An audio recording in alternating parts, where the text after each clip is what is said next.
कहानी का शीर्षक है बहू को भी बेटी समझें। आज सुबह के 9 बज गए थे और निशी अभी तक सोई हुई थी। दीपेश नहाकर ऑफिस जाने के लिए तैयार हो चुका था। तैयार होने के बाद किचन में देखा तो किचन में दीपेश की मम्मी ने दीपेश का, अपना और निशी तथा बच्चों का नाश्ता भी तैयार कर लिया था। साथ ही दीपेश का तथा बच्चों का लंच बॉक्स भी पैक कर दिया था। दीपेश को देखकर वह बोली, अरे दीपेश बेटा, बच्चों को मैंने तैयार कर दिया है, इनकी स्कूल बस आने वाली होगी, तू बच्चों को सोसाइटी के गेट पर बस में बैठा कर आ जा। अच्छा बेटा, आज निशी बहू की तबीयत ठीक नहीं है क्या? अभी तक उठी नहीं है आज वह। माँ, निशी रात जब सोई थी तब तक तो निशी की तबीयत ठीक ही थी, मैं अभी देखता हूँ। दीपेश बेडरूम में जाकर देखता है निशी अभी भी गहरी नींद में है और खर्राटे ले रही है। दीपेश ने निशी को कई आवाज़ लगाई लेकिन निशी तो गहरी नींद में है। दीपेश ने निशी के कंधे पर हाथ लगाकर जगाया और कहा, निशी उठो, आज क्या हो गया जो इतनी देर तक सो रही हो? निशी ने आंखें खोलकर दीपेश की ओर देखा और बोली, दीपेश, आज मेरी तबीयत ठीक नहीं है, बहुत ही लो फील कर रही हूँ। दीपेश निशी का माथा छूकर देखता है। निशी, बुखार तो नहीं है तुम्हें? माथा तो तुम्हारा ठंडा पड़ा है। दीपेश, बुखार हो तो ही तबीयत खराब होती है क्या? वैसे भी तो हो सकती है। अच्छा चलो ठीक है, तुम आराम करो, जब ठीक हो जाओ तो उठ जाना, माँ सुबह से लगी हुई है किचन में। दीपेश के इतना बोलते ही निशी के तन बदन में आग लग जाती है। वह मन मन में बड़बड़ाती है, बस माँ की फिक्र है, मेरी बिल्कुल नहीं है। मैं रोज पूरे दिन घर के काम करती हूँ, कुछ भी हो जाए आज मैं बिस्तर से उठूंगी नहीं। करती रहे माता श्री अपने आप पूरा काम। नाश्ता करके दीपेश तो अपना लंच लेकर ऑफिस चला जाता है। निशी भी कुछ देर बाद बिस्तर से उठकर वॉशरूम में चली जाती है। दीपेश के ऑफिस चले जाने के बाद दीपेश की मम्मी यानी निशी की सासू माँ गायत्री जी निशी की तबीयत का पूछने निशी के रूम में आती है, लेकिन निशी तो बाथरूम में होती है। वह उल्टे पांव लौट जाती है। निशी बाथरूम से नहा धोकर निकलती है, तभी उसकी मम्मी की कॉल आ जाती है। निशी की मम्मी पूछती है, कैसी है बेटा? निशी बोलती है, मम्मी आज तो मैं मायके की तरह देर से जागी हूँ। मम्मी मैं बहुत थक गई हूँ घर संभालते संभालते। यहाँ मेरी थकान किसी को नज़र ही नहीं आती। कुछ दिन आराम करना चाहती हूँ। सोच रही हूँ कुछ दिनों के लिए अपने मायके आ जाऊँ। आते हुए अपने बच्चों को भी साथ ले आऊँगी। वे वहीं से स्कूल चले जाएंगे। आखिर एक ही शहर में ससुराल और मायका होने का कुछ तो फायदा मिले मुझे। निशी ने फोन पर अपनी माँ से कहा। निशी की मम्मी किरण देवी जी ने दूसरी तरफ से कहा, हाँ बेटा, जब तेरी इच्छा हो आ जाना, आखिर ये तेरा ही तो घर है। ठीक है माँ, तो मैं कल ही आ जाऊँगी। निशी खुश होकर बोली, हाँ बेटा, कल आ जाओ, मैं तुम्हारा इंतज़ार करूँगी।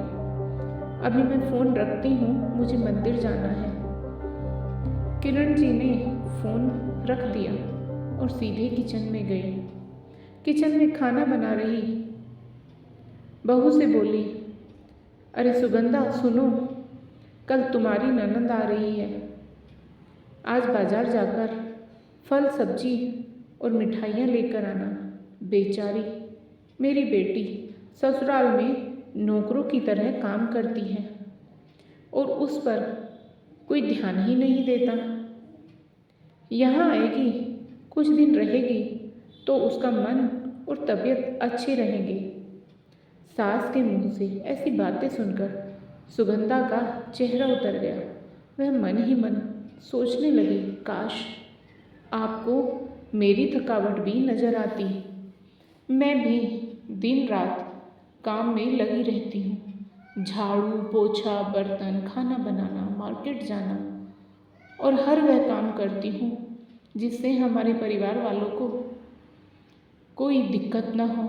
काश आप मुझ पर भी ध्यान दे पाती। आपकी बेटी तो जब मन में आता है तब यहाँ आ जाती है, लेकिन मैं साल में एक बार ही अपनी माँ के पास जाती हूँ, तब भी आपको प्रॉब्लम होती है। मैं भी इंसान हूँ, मेरा भी मन है, मुझे भी लगता है अपनी माँ के पास जाकर थोड़ा आराम करूँ, सुख दुख की 2-4 बातें करूँ, अपना मन हल्का करूँ। भगवान अब तुम ही कुछ करो ताकि मेरी सासू माँ की आंखें खुले और उसे मेरी थकावट भी नजर आए। शाम तक भगवान ने जैसे सुगंधा की सुन ली और उसकी ननंद का फ़ोन आया। ननंद ने अपनी माँ से कहा कि उसकी सास ने उसे मायके आने के लिए मना कर दिया है, इसलिए इस बार तो वह नहीं आ सकती। किरण जी बोली, ऐसे कैसे मना कर दिया? पहले तो कभी वह तुम्हें आने के लिए नहीं रोकती थी, इस बार भला क्या हो गया? लाओ मेरी बात कराओ उनसे, मैं समझाती हूँ उन्हें। निशी ने फ़ोन अपनी सास को दे दिया, यह बोलकर कि मम्मी को आपसे बात करनी है। उधर से निशी की माँ किरण जी ने कहा, नमस्कार समधन जी, आपसे कुछ कहना था। समधन गायत्री जी ने कहा, कहिए। बहन जी, दरअसल कल त्योहार है तो इसलिए निशी अपने मायके आना चाहती है। अगर आप उसे भेज दें तो अच्छा रहेगा। निशी की सास ने कहा, देखिए समधन जी, आपकी बेटी मायके जाकर रहे, इस बात के लिए हमने इसे कभी नहीं रोका और इस बात से हमें कोई प्रॉब्लम है भी नहीं, लेकिन आपसे एक बात कहनी थी। जी कहिए समधन जी। निशी की मम्मी बोली, किरण जी कुछ दिनों पहले अपने एक रिश्तेदार के यहाँ शादी में गई थी। वहाँ आपकी बहू सुगंधा की माताजी से मिलने का अवसर मिला। उनसे गपशप करने के दौरान उनकी बातों से पता चला कि सुगंधा को साल में एक ही बार अपने मायके जाने को मिलता है और वह भी बहुत कम समय के लिए। मुझे लगता है आपको पहले सुगंधा को उसके मायके भेज देना चाहिए और वह जब मायके होकर आ जाएगी तो मैं निशी को आपके पास भेज दूँगी।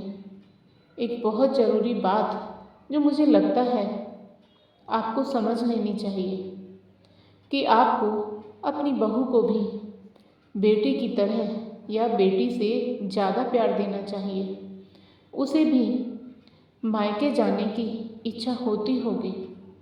हो सकता है निशी के वहाँ आने से उसकी आवभगत करने के कारण आप अपनी बहू सुगंधा को उसके मायके नहीं भेजती होंगी, या फिर वह आपसे कुछ कहने से अभी डरती हो।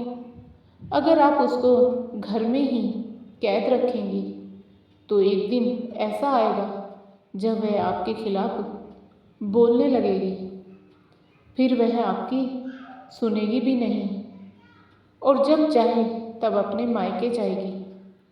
ऐसी परिस्थिति आए इससे अच्छा है कि आप ही कुछ बदलाव अमल में ले आएं, जिससे आपका रिश्ता और रिश्ते की मिठास खराब न हो। किरण जी को अपने समधन के हर एक शब्द में सच्चाई नजर आई।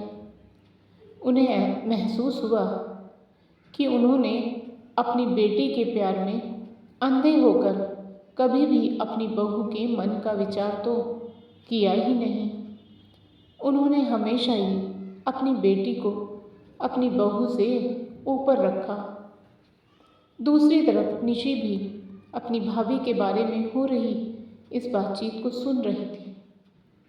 उसने भी महसूस किया कि वह कभी भी अपनी भाभी के साथ ठीक से बात नहीं करती और जब जब वह अपने मायके जाती है तो भाभी थोड़ी उदास रहती है। किरण जी ने अपनी बहू को बुलाया और उसे कहा कि सुगंधा बेटा, कुछ दिनों के लिए निशी नहीं आने वाली है, इसलिए पहले तुम अपने मायके होकर आओ। यह सुनते ही सुगंधा का चेहरा खिल गया, क्योंकि यह पहली बार था जब उसकी सास ने सामने से उसे अपने मायके जाने के लिए कहा था। अगले दिन सुगंधा अपने मायके चली गई और इस बार 1-2 दिन नहीं, पूरे हफ्ते भर रहकर आई। अपने माँ बाप से, अपने रिश्तेदारों से मिलकर आई और जब वह लौट कर आई तो उसका चेहरा खिला हुआ था, उसकी आंखें चमक रही थी। सुगंधा के वापस आने के बाद निशी भी अपने मायके आई और इस बार वो खुद सामने से अपनी भाभी से खुशी खुशी मिली और अच्छे से बात की। निशी ने अपनी माँ से बात करके उन्हें भी अच्छे से समझने में मदद की कि वह कहीं ना कहीं सुगंधा के साथ गलत व्यवहार कर रही थी। दूसरी तरफ सुगंधा अपने ससुराल वालों के बदले रवैया से बहुत खुश थी। अब वह खुशी खुशी सबका ध्यान रखती और हर काम प्यार से करती। वह ध्यान रखती कि कोई भी ऐसी बात या काम न करे जिससे घर में तनाव का माहौल पैदा हो। अब तो किरण जी अपनी बहू को खुद ही समय समय पर मायके भेज दिया करती।